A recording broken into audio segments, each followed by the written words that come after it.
All right, I have one more go with the flow story for you. This happened not in the week that I was offering the challenge, but this happened, in fact, several months ago.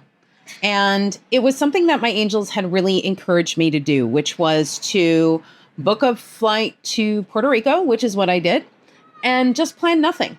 And I was going to be there for about 2 months, and I had zero plans. So everything that unfolded was so unbelievable for me that now I am a really big believer in just allowing your life to unfold. What happened was I had tried to plan a sailing trip with a couple of friends.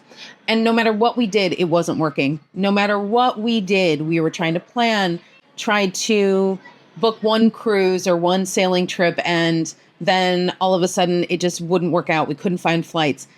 All sorts of things went wrong. So we decided to give up. We were like, no, we're not going to do this. We're just going to cancel the idea and just go with the flow. So I arrive in Puerto Rico, and one of the friends that I was planning the sailing trip with asks me if I want to go to the western side of Puerto Rico, which I did. So we did a little road trip.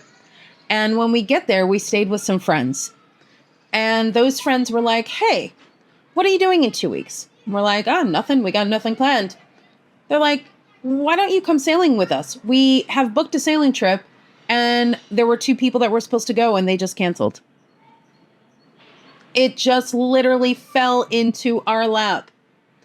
And then not only was it an amazing trip, but it was a trip with a bunch of friends that we knew. We weren't on a sailing trip with a bunch of people that we didn't know. And now that I've done this type of catamaran sailing trip, I don't think I would do it with people I don't know, because you're basically stuck on a boat with 8 people or 10 people. And maybe they're people you might not want to spend that much time with. So it all worked out beautifully. Tell me your stories. How are you going with the flow, and what has unfolded for you?